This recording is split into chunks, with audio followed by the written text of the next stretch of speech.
Ya bana minduki.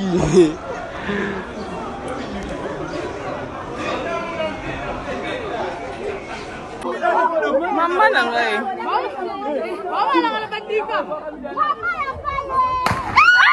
Présent, la parole est à Monsieur le ministre d'État, ministre de la Justice et garde des Sceaux, pour nous présenter à son tour l'économie du projet de loi de son ressort. Monsieur le ministre d'État, garde des Sceaux, ministre de la Justice, vous avez la parole. Oui, oui.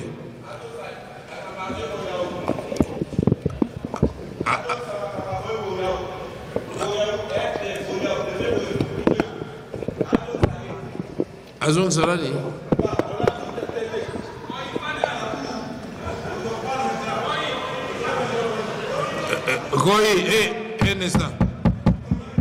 Un instant, stop.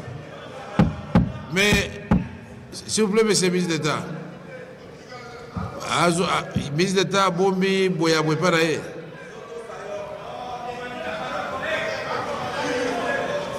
Allez-y, comme ça, le ministre va vous répondre. Allez, exceptionnellement, comme ça, vous allez nous laisser tranquille.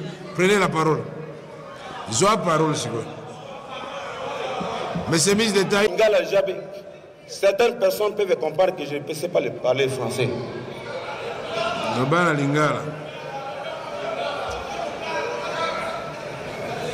Fais Tamer. À mon niveau, Tamer.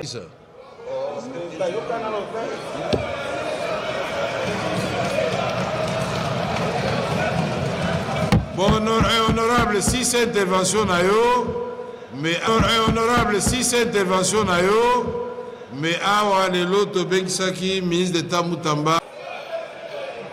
Continuez.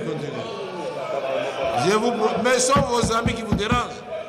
Mais maman, bon vendate. Asseyez-vous, madame, qu'on sait parler. Excellence, monsieur le président, je dis ça. Nous, les caucus de députés nationaux de l'Équateur, nous sommes partis voir le ministre Moutamba pas 4 fois par rapport à un dossier qui concerne un pauvre citoyen marginalisé, puisqu'il est de l'Équateur, qui s'appelle au nom de Boyaou. Ah, c'est vous, Toka. Il est Boyaou. Et quand la dernière fois, quand ils sont partis voir le ministre Moutamba, il nous dit non, nous attendons les conseils d'État. On l'a expliqué, on lui a dit, et par la suite, le Conseil d'État a tranché en faveur de Boyaou. Quel est le problème? Le problème est du problème. Il y a un problème, monsieur le Président. Laissez votre humble serviteur pouvoir se prononcer, parce que nous sommes dans l'Assemblée. Un problème d'intérêt. Des intérêts, monsieur le Président. On ne peut pas continuer dans ce pays avec des histoires de détournements, l'histoire des antivaleurs, puisque l'inspecteur général qui s'appelle Boyaou, président Yokangale qui n'a pas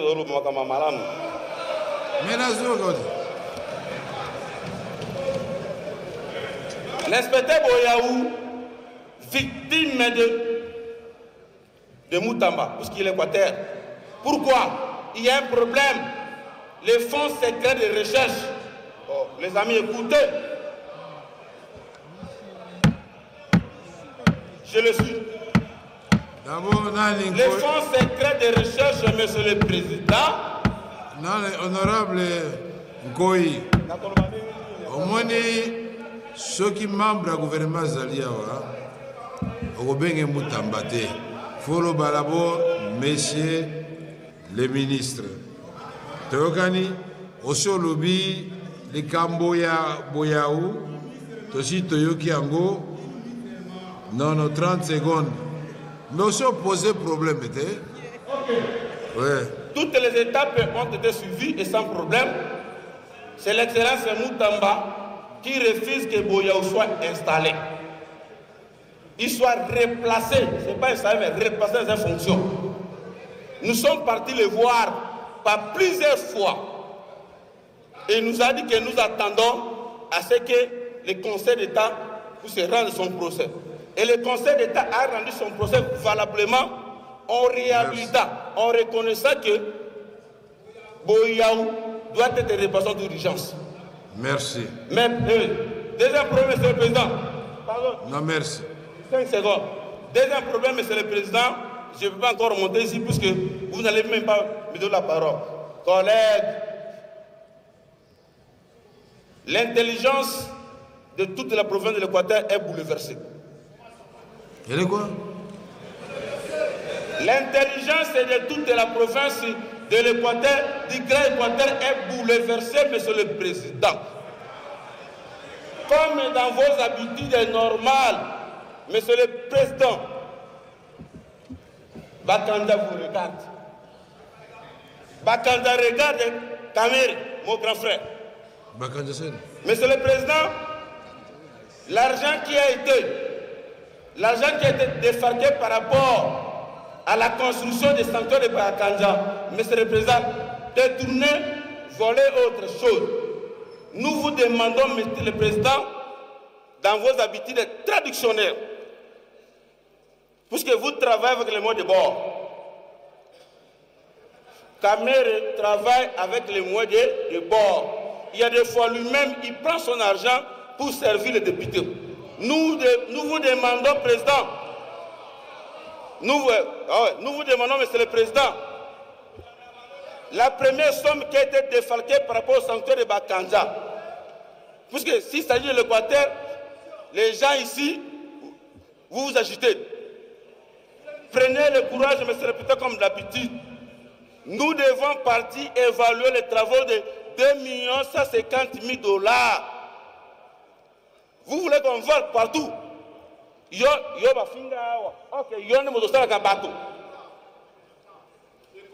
Monsieur le Président, et vous êtes innocent en tout. Merci. Nous devons partir, Monsieur le Président.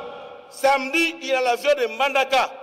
Mettons-nous, les députés de l'Équateur et d'autres députés, nous devons partir à Bokote. Je vous donne l'itinéraire. L'itinéraire est celui-ci. Mbandaka, on arrive à Mbandaka, on prend les canaux rapides, on arrive à Bokote. Bokote, c'est ça. Nous devons évaluer ces travaux-là. 2 150 000 $. Et nous disons à la Première ministre, la deuxième somme ne peut pas être défarquée sans pourtant que nous commençons à l'évaluation de la première somme. Bakanda, vous regardez. Njoliela. Je dis, je vous remercie, Monsieur le Président. Ce qui doit être. Merci, Nkoyi. Donc, quand Nkoyi était absent, il était certainement quelque part. Bon, nous allons à présent inviter, après avoir suivi Nkoyi, les ministres d'État, ministre de la Justice, et garde des Sceaux, pour nous présenter à son tour l'économie du projet de la loi de ce ressort. Monsieur le ministre d'État, vous avez la parole. Merci.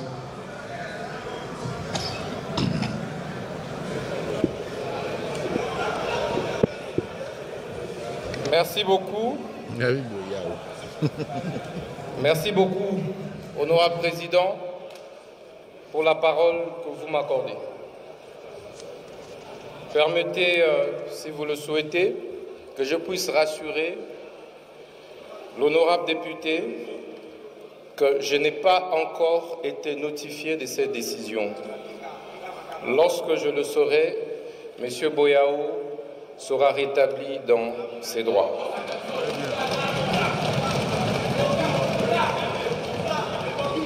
Parce que le rôle du ministre de la Justice, c'est de pouvoir veiller au respect strict et sans faille des textes de la République. M. Boyaou, dont question, a été suspendu en 2021. Je n'étais pas ministre de la Justice. J'ai trouvé un dossier pendant et je l'ai suivi avec parcimonie, avec sérénité, sans état d'âme, pour que droit soit dit. Et donc, si décision du Conseil d'État il y a, nous allons l'exécuter sans atermoiement.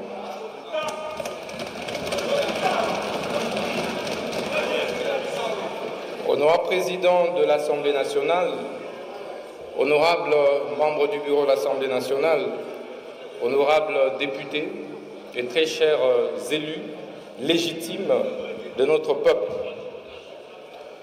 je me présente par devers cette auguste Assemblée pour présenter, en vue de sa réception ou recevabilité, le projet de loi portant création, organisation, fonctionnement et compétences du tribunal pénal économique et financier ainsi que du parquet national économique et financier y rattaché.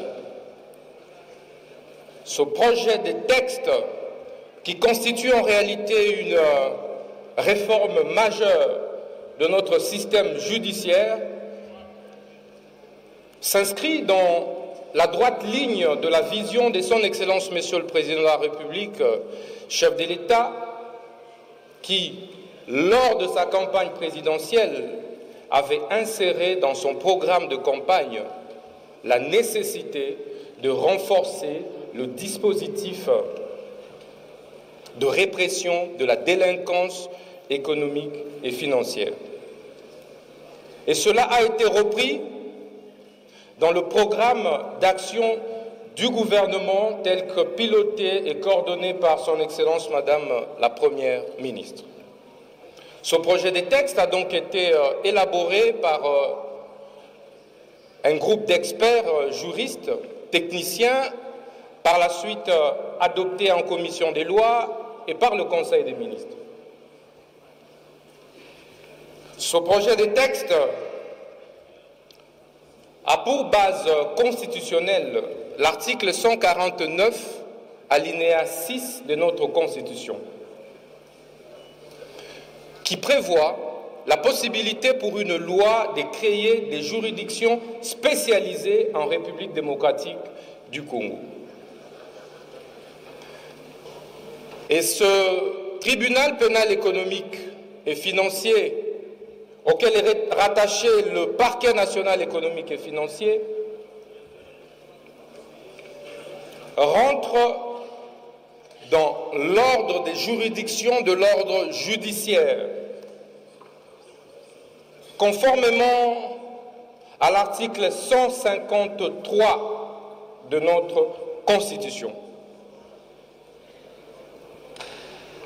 S'agissant du ressort, il y a lieu de relever que du point de vue territorial, s'agissant de la compétence rationnée LOCHI, le tribunal pénal économique et financier, ainsi que le parquet national économique et financier, ont pour siège la ville de Kinshasa, capitale de la République démocratique du Congo, et ont pour ressort l'étendue du territoire national de la République démocratique du Congo. S'agissant de la compétence rationnée matérielle, le tribunal pénal économique et financier, ainsi que le parquet national économique et financier rattaché,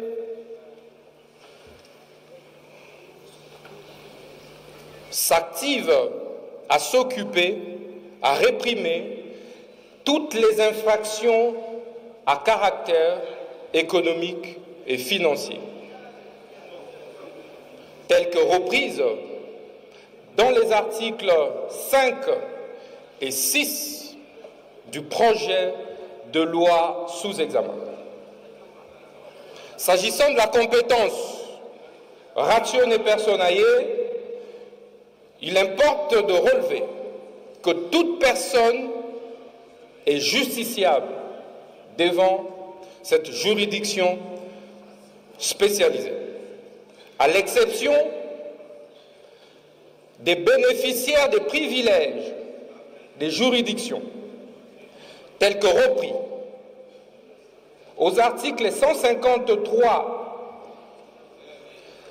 163 et 164 de notre Constitution.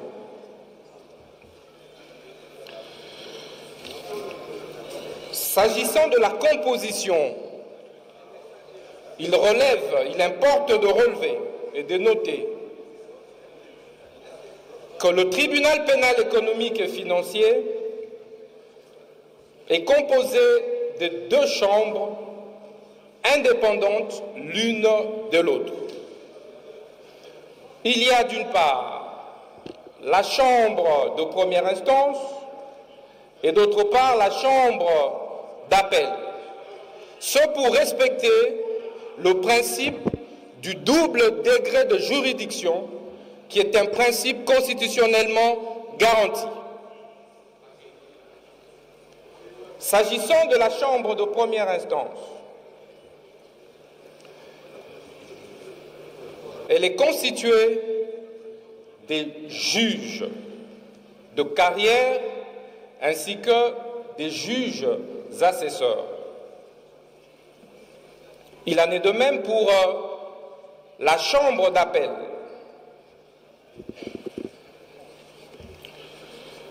Et s'agissant du parquet national économique et financier, il importe de rappeler qu'il est sous la coupe du procureur général économique et financier, qui est assisté des magistrats qui sont nommés conformément aux dispositions pertinentes de la Constitution de la République. Et aux côtés de ces magistrats, debout, le texte institue le corps des officiers de police judiciaire ainsi que des agents de la police judiciaire, à l'exemple de M. Boyao, auquel on a fait allusion tout à l'heure.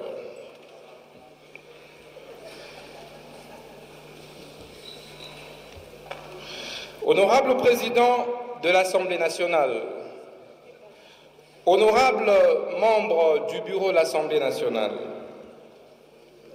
honorables députés nationaux et très chers élus légitimes de notre peuple, il est important d'indiquer que pour les bénéficiaires des privilèges des juridictions, conformément à l'article 153 de notre Constitution, le présent texte institue une chambre spéciale près la Cour de cassation.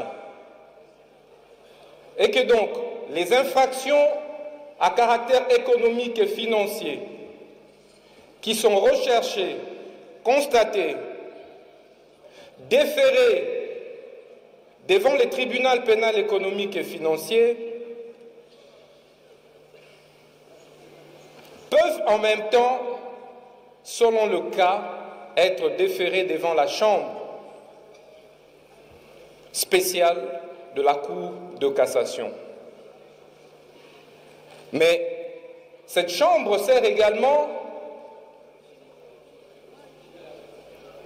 de recours extraordinaire telle la cassation pour toutes les décisions rendues par cette juridiction spécialisée.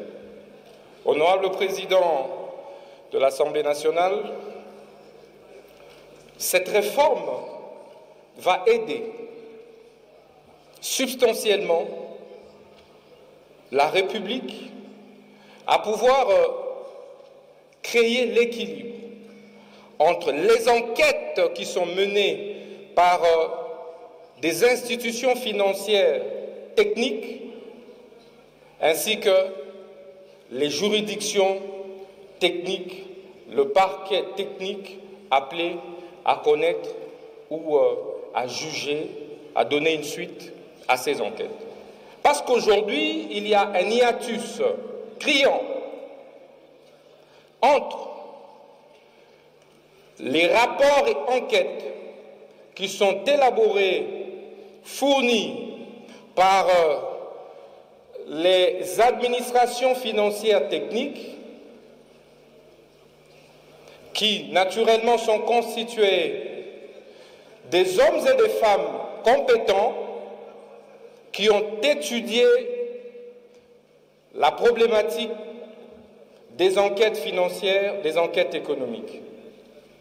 Ça veut dire qui ont étudié les statistiques, qui ont approfondi les études sur l'économie, sur les finances publiques. Alors que jusqu'ici, il nous manque un organe judiciaire technique composé des techniciens de la même trempe avec la même expertise